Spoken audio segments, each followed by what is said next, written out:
I beg you to help me talk to your sister and talk her out of it. You're her brother and you don't even care. Wait, what are you talking about? I've been trying for months to dissuade your sister from going out with a classmate of ours. He only pretends to be a good guy to take advantage of girls when they've got their guard down. How do you know that? It happened to me. It's not my place to tell my sister for her. You should tell her about it. I've been trying for months, and I'm afraid for her because she might be just as stubborn as I was. So you mean you were also warned but didn't heed the warnings?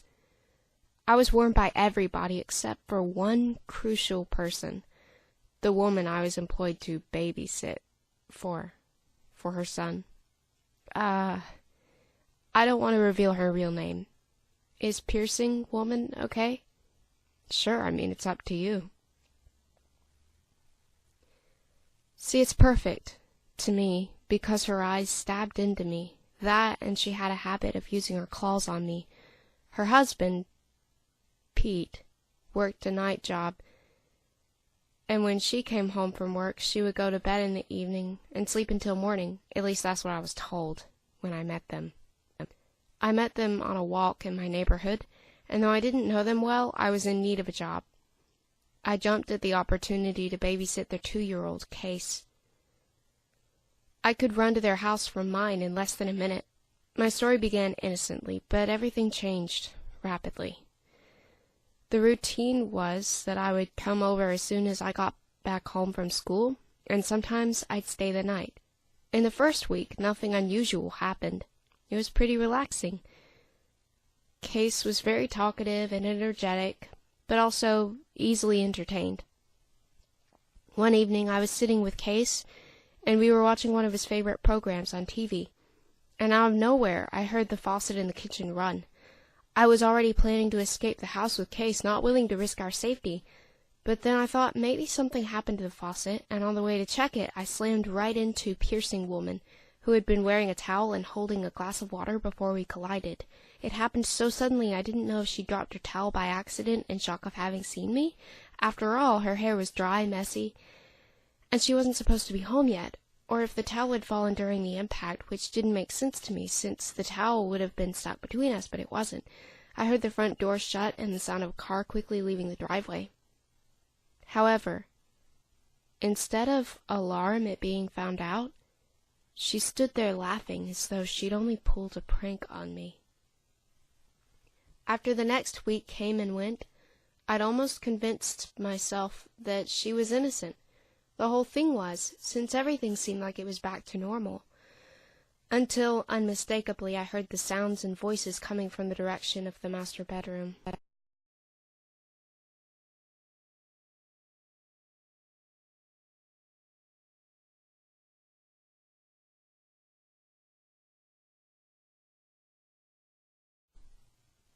It's fine. He left already. Not like he's in any position to be jealous anyway. You had a chance to tell my husband a while back. If you told him now, he'd question why it took you so long to say something. Why are you protecting me anyway, I couldn't tell in that moment if she was mad at me. I didn't know what was about to happen.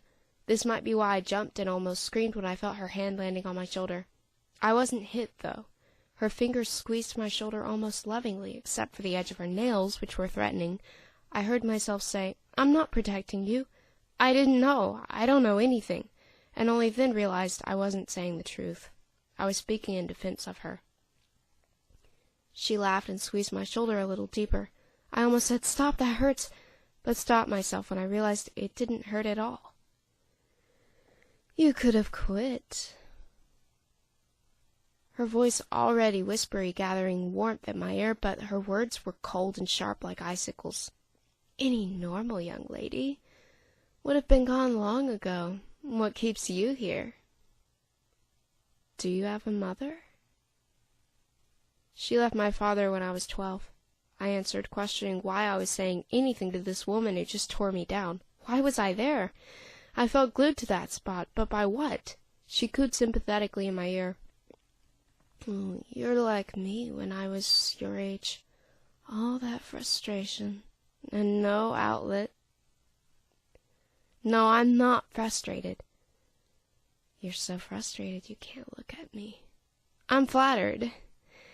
You must have really liked what you saw to keep it to yourself like that. Guess how old I am? 34? 42. You're young enough to be my daughter. And it wasn't until she said, "Look at me. I can be the mother ladies like us never had," that I understood what kept me feeling gripped. You have a boyfriend? No, but there's this guy I like at school. Her eyes, messy hair, and most of all her nails poised above my shoulder. Would you like me to hook you up? I don't know why I kept her secret or confided in her. She was nothing like a mother, but something about her frightened me into letting her have control. When my job shifted into being her slave, I never said no. Every day I was there meant more secrets I had to cover for her as she began to weave me into them. Though the woman was obnoxious and insulted me regularly, she was the only counselor who encouraged me to unleash my wild side. One day, hours before a date with the guy I told her about, the one I'm currently warning your sister Mag against dating, she put black lipstick on her lips and asked, "You know what will drive him crazy?"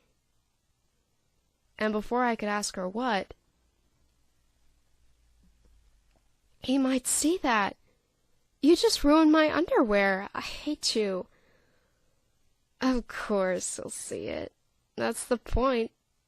He'll ruin your underwear anyway. You'd have quit by now if you hated me. She was right, and all the rumors about the guy were true after all. You are one wild chick. Then he threw me down and took me. I wept the whole time, but when I got home I snuck right back out again. For the first and only time, she held me against her chest like a mother would, going, "Shh, you're evil. You marked me. How could you?" As she tucked me in, she said, "At least now you'll see he was a jerk after all." It was that night that changed things. I'd been awakened by a guy who'd never take me out again, yet I began to crave what I heard on the other side of her bedroom door. Until one day she came out and caught me sitting out there by the door listening. "Get up. You've got work to do." Then I quit. "I'm sick of keeping these secrets for you, and you're cruel. I'm only a babysitter." "Well, you're a frustrated babysitter, and I only hired you to babysit." "It's difficult to even do my job when you're doing that all the time." "Either stop it, or I won't even babysit for you anymore." "Well, someone has to satisfy me." "That's your husband's job, no one else's." "He's not here right now." "I'll quit." As I felt the almost loving touch of her hand on my shoulder and then the sharpness of her nails, I flinched and tried to say with more conviction, "I'll quit." But it was weak, and I didn't quit.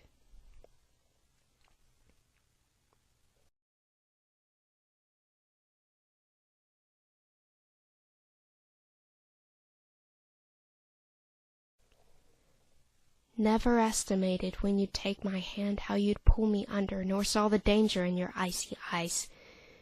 Here's my yowl as your edges tear me asunder. Watch your smile scattering glares, hear the howl betray my lips, caught me unawares, swimming up to me. I was busy getting lost in your sea. How could I not see the game where you tip me topsy-turvy ends with you drowning me? Now I watch you take your fill. Come feast on my scream. I started wearing longer sleeves and pants all the time to cover new scratches and bite marks. My shame had grown to the point I couldn't look at anyone in the face anymore. It was like everyone's eyes were piercing now. What if they saw? What if it was written all over me, and the role I played in life now was dependent on her definition and command over me? My way to cope, when I looked at my reflection to check the healing process of this or that mark she left on me, was to deem them individually as souvenirs. Instead, it made it easier to accept it and turn the pain into love, my new belief that all touch was love. One day her husband came home to screams. I hadn't been able to hear the door. The blood was pounding in my head, and it felt like she was blistering my thighs, squeezing me, and shouting commands that my pain and my voice was shutting out. Suddenly I heard, "What's going on here?" And the pain, which felt like it would never end, ceased magically. For the first time since I'd met that woman, I saw her roll off the bed and taking the blanket with her in a vain attempt to salvage her modesty, and flushing with color she ran to hide.